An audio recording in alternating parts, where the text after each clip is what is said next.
안녕하세요. 이제 여호수아기를 오늘 하겠는데요. 모세가 죽은 다음의 문제가 되겠습니다. 모세가 죽는다는 것 자체가 굉장히 큰 사건이고요. 그 다음에 이제 어떻게 되어가는지 여호수아기의 첫 부분, 여호수아기 1장 1절부터 9절까지를 읽고 시작하겠습니다. 성부와 성자와 성령의 이름으로 아멘. 주님의 종 모세가 죽은 뒤 주님께서 모세의 시종인 눈의 아들 여호수아에게 말씀하셨다. 나의 종 모세가 죽었다. 그러니 이제 너와 이 모든 백성은 일어나 저 요르단을 건너서 내가 이스라엘 자손들에게 주는 땅으로 가거라. 내가 모세에게 이른 대로 너희 발바닥이 닿는 곳은 다 너희에게 주었다. 광야에서 레바논을 거쳐 큰 강 유프라테스 강까지 그리고 히타이트 사람들의 온 땅과 해지는 쪽 큰 바다까지 모두 너희 영토가 될 것이다. 네가 사는 동안 내내 아무도 너에게 맞서지 못할 것이다. 내가 모세와 함께 있어 주었듯이 너와 함께 있어 주며 너를 떠나지도 버리지도 않겠다. 힘과 용기를 내어라. 내가 이 백성의 조상들에게 주기로 맹세한 땅을 이 백성에게 상속 재산으로 나누어 줄 사람은 바로 너다.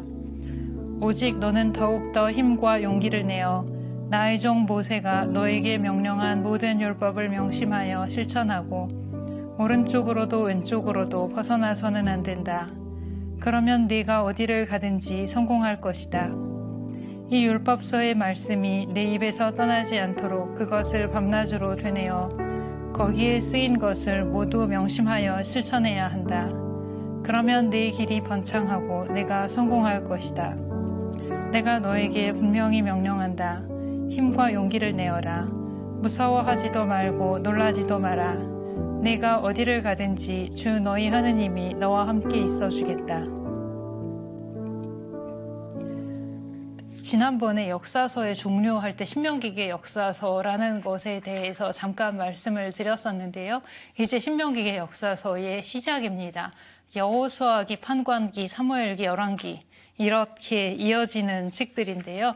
지난번에 다 가설이고 학설이고 절대적인 것은 아니다라고 신명기의 역사서라는 것은 없다라고 주장하는 사람도 없지 않다. 그런 말씀을 드렸었는데요. 신명기의 역사서라는 가설이 나오게 되는 것이 1940년대 시작이기 때문에 말하자면 그거보다 더 전에는 이 책들을 신명기의 역사서라고 별로 안 했었던 것이죠. 그러니까 그만큼 이거는 하나의 이론이고 설명하는 하나의 방식이다라는 것을 말씀드리고 싶어서 연도를 제가 말씀드린 것이고요. 여호수아기부터 이제 열왕기까지 가면 어떻게 되느냐? 강을 건너서 그 땅에 들어가서 땅을 정복하고 그 땅에서 살다가 나라가 멸망하고 쫓겨가는 것까지 이렇게 되겠고, 그러면 언제 썼느냐? 멸망하고 나서 쓴 것이고요. 여기서 이제 중요하게 이 책들의 중요한 주제가 무엇이냐, 질문이 무엇이냐라는 것이 나오게 되는데요. 멸망의 원인, 이것이 이제 큰 질문이 됩니다. 멸망을 했어요. 땅을 잃어버렸어요. 왜 우리가 멸망했을까? 왜 우리가 땅을 잃어버렸을까? 이것을 설명하기 위해서 이 책을 썼다고 대개 그렇게 신명기의 역사서를 흔히 설명을 합니다.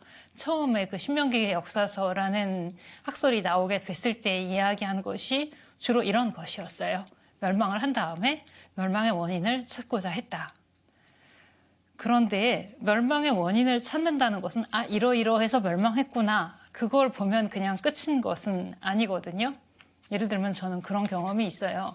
전에 시험을 하고 성적 처리도 다 끝나고 그랬는데 다음 학기가 시작할 때 그 전번 학기에 제 강의를 들었던 어떤 한 학생이 왔어요. 찾아왔어요.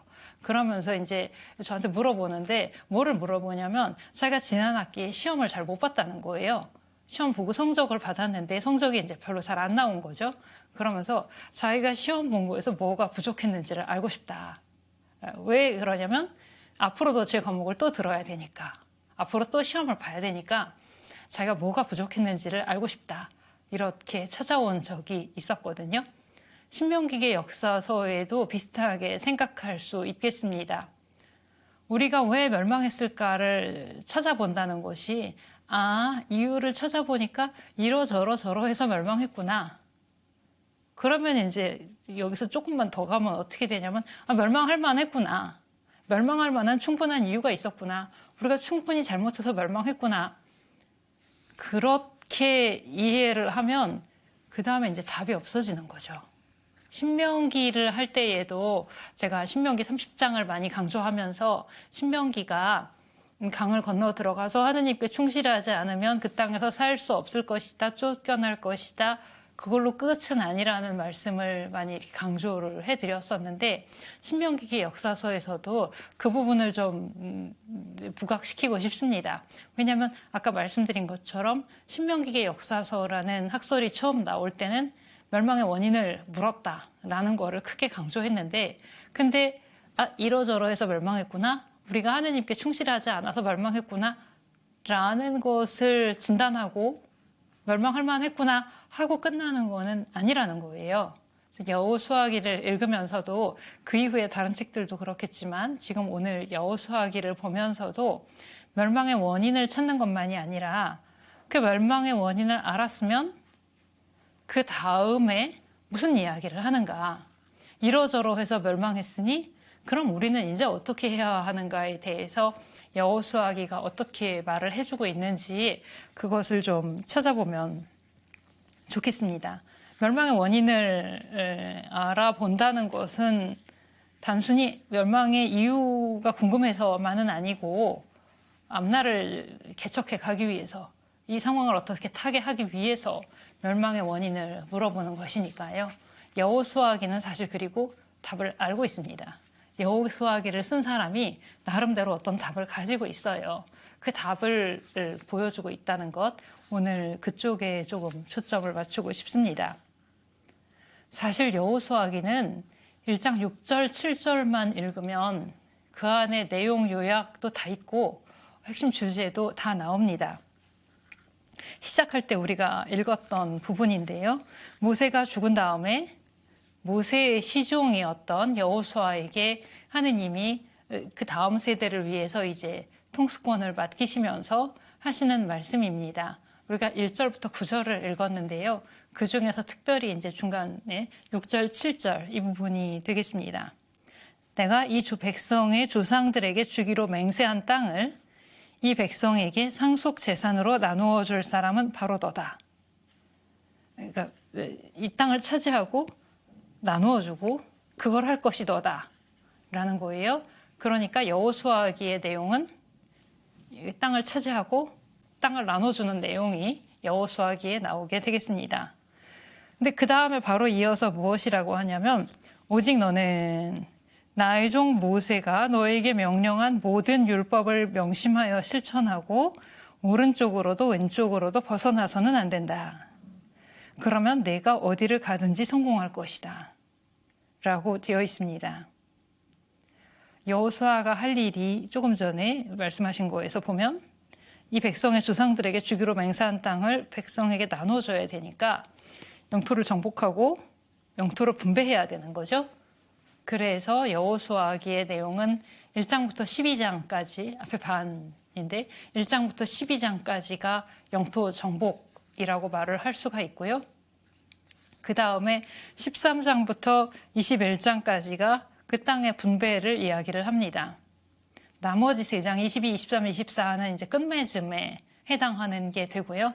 크게 나누면 앞에 영토 정복에 대해서 이야기를 하고 13장부터 그 이후로는 그 영토의 분배 어떤 부분이냐면 어느 지파에 속하는 땅은 어디고 어느 지파에 속하는 땅은 어디고 그런 이야기들이 나오는 게 이제 13장 이후가 되겠습니다.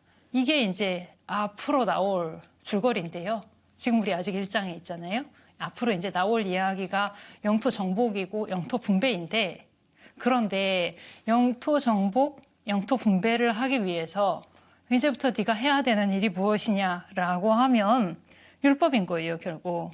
오직 너는 나의 종 모세가 너에게 명령한 모든 율법을 명심하여 실천하고 영토 정복을 하고 영토를 분배를 해야 되는데 그러기 위해서 필요한 것이 그러니까 지금부터 가서 군사를 모으고 군사 훈련을 하고 그래가지고 작전을 잘 짜서 아니면 하느님이 작전까지 알려주신다든가 이렇게 저렇게 해가지고 저 땅을 정복하여라 라고 나오는 것이 전혀 아니고요. 그런 이야기들이 아직 전혀 안 나온 상태에서 1장 6절 7절에서 벌써 무엇을 먼저 이야기하느냐면 모세율법. 나의 종 모세가 너에게 명령한 모든 율법을 명심하여 실천하고 오른쪽으로도 왼쪽으로도 벗어나서는 안 된다고 말을 하고 그렇게 하면 내가 어디를 가든지 성공할 것이다. 그 성공한다는 것은 영토 정복, 영토 분배죠. 모세의 율법에 충실하게 살면 영토를 정복하고 영토를 분배할 수 있게 될 것이다. 라고 이야기를 하는 것입니다. 물론 여기서 말하는 모세의 율법이라는 내용은 다른 것보다도 특히 신명기하고 밀접하게 연결이 되고요. 하느님은 한 분이시다. 그 하느님께 대한 충실함, 마음을 다하고 목숨을 다해서 그 한 분이신 하느님을 사랑하는 것, 이런 것들을 이야기하는 것이고요. 다른 율법의 내용들도 다 들어가지만 그 율법이라는 것은 결국 한 분이신 하느님을 사랑하고 그 한 분이신 하느님께 충실하기 위한 개별적인 내지는 구체적이고 세부적인 방법들이기 때문에 크게 이야기를 하면 신명기에서 이야기하는 한 분이신 하느님께 대한 충실함. 그렇게 하면 하는 일마다 잘 될 것이다. 무슨 일을 하든지 다 잘 될 것이다. 영토를 정복하고 분배할 수 있을 것이다. 이렇게 말을 하는 것입니다. 영토를 정복하는 과정을 보면 실제로 그런 예들을 보게 되지요. 우리가 1장부터 12장 안에 여러 곳을 정복하는 이야기가 나오지만 그걸 다 볼 수 없고 사실은 한 개만 대표적으로 보아도 그것을 알 수 있는데 우리가 딱 두 군데를 비교해서 보도록 하겠습니다. 6장에 나오는 예리코하고 7장, 8장에 나오는 아이가 되겠는데요. 예리코는 여호수아기에 나오는 바에 따르면 훨씬 이렇게 큰 성읍, 정복하기 어려운 곳 이렇게 되어 있습니다. 가장 먼저 점령한 곳이 예리코라고 나오는데 거기 보시면 이제 잘 아는 이야기가 있어요. 이스라엘 백성들이 6일 동안 예리코 성을 하루에 한 바퀴씩 이렇게 돌고 그리고 7일째에는 7바퀴를 돌고 그러고 나서 사제들이 순양 뿔나파를 불고 그 나파를 불 때 백성이 함성을 지르고 그러면 예리코 성벽이 무너지는 것이에요. 다시 생각을 해보시면 백성이 하루에 한 바퀴 돌고 7바퀴를 돌고 이런 것은 군사적인 측면하고는 아무 관계가 없는 그렇게 한다고 성벽이 무너지나요? 그렇게 한다고 정복을 할 수 있나요? 그게 아닌 것으로 보이는 일들이지요. 근데 그렇게 말씀하시는 대로 이걸 돌고 그리고 다 돌고 마지막에는 이거 제가 일부러 글자 그대로 읽었었는데 사제들의 순양 뿔나팔 소리가 뿔나팔을 불 때 성벽이 허물어지는 거죠. 그러니까 무기로 공격을 하고 군사가 쳐들어가고 그런 것이 아니라 사제들의 뿔나팔이라는 것은 전례적인 배경에서 나오는 것인데 그 뿔나팔을 불면 성벽이 무너져 내릴 것이다. 인간적인 힘은 안 들어가는 것이에요. 물론 나팔을 부는 거 있지만 이거 군사적인 어떤 인간적인 힘으로 정복을 하는 것이 아니라 그대로 이렇게 하라고 말씀하신 것에 그대로 따라갔을 때 하나님의 말씀에 그대로 순종했을 때 결국 예리코성을 점령할 수 있었다라는 이야기가 6장에 나오게 되고 여기에 이제 대립되는 것이 7장, 8장에 나오는 아이인데요. 거기 보면 7장에 먼저 아칸이라는 사람이 전리품을 이렇게 빼돌리는 그런 일이 나오게 됩니다. 그러고 나니까 아이를 점령을 못해요. 처음에는 아칸이 그런 짓을 저질렀다는 걸 모르는 상태에서 아이 성을 쳐들어가는데 여기는 쉽게 정복할 수 있을 거라 그러는데 그렇게 생각을 했는데 정복에 실패합니다. 그러고 나서 원인이 뭐냐를 찾아봤더니 그 아칸이 전리품을 자기가 빼돌렸던 거, 하느님께 완전히 바쳐야 되는 것을 바치지 않고 가지고 있었던 거, 이것 때문에 아이를 정복하지 못했다라는 이야기가 나오게 되는 거거든요. 6장하고 이어서 7장, 8장에서. 그럼 이 두 개의 이야기를 놓고 볼 때에 훨씬 정복하기 어렵게 보이는 곳인데도 하느님의 말씀에 그대로 따라갔을 때에는 그 왜 쇼마 이스라엘에서도 하느님은 한 분이시다가 있기, 그거보다 더 먼저 나오는 게 들어라 이스라엘이잖아요. 들어라 이스라엘아 라는 구절, 말씀에 대한 순종, 이걸 이야기하는 건데 여호수아기에서 보이는 모습도 하느님의 말씀에 순종했을 때는 인간적으로 볼 때 정복하기 어렵게 보이는 곳이라 하더라도 오히려 정복을 할 수가 있었고, 그 하느님께 충실하지 않았을 때, 그 말씀을 따르지 않았을 때에는 저기는 우리가 충분히 정복할 수 있겠다라고 생각했던 곳도 정복을 할 수가 없었다. 이것이 이제 이해로 딱 보여지게 됩니다. 1장에서 말했던 모세의 율법에 충실해서 오른쪽으로도 왼쪽으로도 벗어나지 않게 그렇게 갈 때에는 정복을 할 수가 있는 것이고, 그러지 않을 때는 정복에 실패를 하게 되고, 이런 모습들을 이제 보게 되는 것이죠. 이런저런 과정들을 거쳐서 이런 조금 전에 봤던 7장, 8장 같은 사건이 있긴 했지만 전체적으로 이야기를 하면 여호수아는 하느님께 충실했던 사람이 되고요. 여호수아기에 서술된 시대는 그래도 이스라엘이 하느님께 충실했던 시대로 여겨집니다. 이제 판관기 가면 좀 거기서 떨어지기 시작을 해요. 벗어나기 시작을 합니다.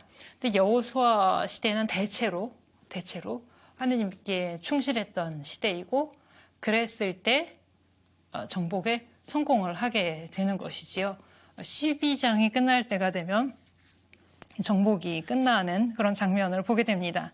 하느님께 충실했기 때문에 약속의 땅을 정복할 수 있었다. 결정적인 것은 군사력이 아니었다. 그러니까 정복이라는 단어 자체가 부적절하다고 생각하는 그런 경우도 있어요. 왜냐하면 인간적인 힘으로 정복하는 게 중요한 게 아니기 때문에 오히려 하느님이 이스라엘에게 땅을 주셨다. 영토의 수여 주셨다. 그것을 더 강조하고 그것이 여호수아기의 주제라고 말을 해야 한다고 그렇게 말을 하는 경우들도 있습니다. 그런 측면이 물론 있고요. 그리고 또 하나의 문제가 있는데, 여호수아 시대에는 충실해서 땅을 정복을 했는데요. 영토 정복이라는 것이 여호수아 시대에 한 번 이루어지고 나서 뭐라 그럴까요? 그 상태로 고정돼서 완전히 끝나는 것이 아니게 되기 때문에, 뭐냐면 정복은 했는데 계속 다시 잃어버릴 수 있는 위험이 있는 것이에요. 그러니까 한 번 하느님께 충실해서 정복을 했으니 그 땅에서 천년만년 세상 끝날까지 살 수 있는 것이 아니고, 끊임없이 하느님께 대한 충실이 계속 요구되어 가는 것이지요. 그래서 여호수아기에 보면 여호수아기 1장에서 아까 처음에 여호수아에게 하신 말씀이 있었고, 나중에 23장에서 24장까지 있는데 23장에서 여호수아가 유언을 하게 될 때 여호수아가 권고하는 내용이 있는데요. 그 내용이 처음에 여호수아가 통수권을 받을 때에 하느님이 여호수아에게 말씀하셨던 것과 똑같은 내용이 됩니다. 거의 그냥 한번 읽으면 똑같은 구절이네, 앞에 1장인가 보다라고 생각할 수 있을 만큼 거의 말마디까지 같아요. 여호수아가 무엇이라고 말을 하냐면, 너희는 아주 굳세어져서, 이거 거의 같은 표현들이 있었죠. 모세의 율법서에 쓰여 있는 모든 것을 명심하여 실천하고 거기에서 오른쪽으로도 왼쪽으로도 벗어나는 일이 없도록 하여라. 아까 1장 6절 7절에 있었던 말과 지금 이게 여호수아기 23장 6절인데요. 내용이 거의 같습니다. 그러니까 여호수아가 정복을 시작하기 전에 그때도 모세의 율법에 충실하고 한 분이신 하나님께 충실해야 그 땅을 정복할 수 있다고 말을 했던 것처럼, 이미 한번 정복을 한 다음에도 계속 그대로 처음과 마찬가지로 한 분이신 하느님께 충실하고 모세의 율법대로 살아갈 때, 그럴 때 그 땅에 계속 살 수 있다고 이야기를 하게 됩니다. 그럼으로써 여호수아는 한번 정복했으니까 이제 다 됐다가 아니고 지금도 이 땅을 잃어버릴 수가 있기 때문에 계속 백성에게 충실함을 권고하고, 그리고 지금이라도 정복을 한 다음에라도 하느님께 충실하지 않았을 때에는 그 땅을 잃어버릴 수 있는 가능성이 있다는 이야기를 하는 것이 됩니다. 여호수아기 23장에서 여호수아가 유언을 할 때 그 땅을 잃어버릴 수 있는 가능성이 있다는 것을 생각하고, 그러지 않기 위해서는 한 분이신 하느님께 충실해야 한다라고 말을 한다는 것이지요. 그런데 지금 이 시점에서 오늘 나온 이야기 중에 가장 어려운 이야기가 이제 나올 그런 때가 왔습니다. 뭐냐면 여호수아기가 작성된 시대를 생각해 봐야 되는 거예요. 지난번에 제가 역사서를 이해할 때는 그 책이 언제 작성됐는지를 알면 훨씬 더 깊게 이해할 수 있다라고 말씀을 드렸는데요. 여호수아가 했던 아까 그 말을 생각해 볼 때 이게 여호수아가 지금 살아있고 여호수아가 유언을 하는 상황이라고 생각하면 지금 말하는 내용이 미래에 대한 이야기가 됩니다. 모세가 신명기에서 저 땅에 들어가서 이제 하느님께 충실해야 한다라고 말했던 것과 마찬가지로 여호수아도 죽기 전에, 모세도 그거 죽기 직전에 했던 이야기잖아요. 여호수아도 죽기 전에 남는 그 이스라엘 백성에게 너희가 앞으로 계속 하느님께 충실해야 한다. 그러면 그 땅에서 살 수 있을 것이다. 라고 이야기를 하는 것이 되는데, 이거는 여호수아가 살아있는 시대의 관점에서 읽었을 때고요. 여호수아기가 작성된 때, 내지는 완성된 때, 땅을 잃어버린 다음이거든요. 땅을 잃어버렸을 때, 아까 신명기의 역사서 전체가 언제 썼느냐? 땅을 잃어버리고 나서 우리가 왜 땅을 잃어버렸을까를 생각한 거라고 그렇게 말씀을 드렸었는데, 여호수아의 유언에 대해서도 마찬가지로 생각해 볼 수가 있는 것이에요.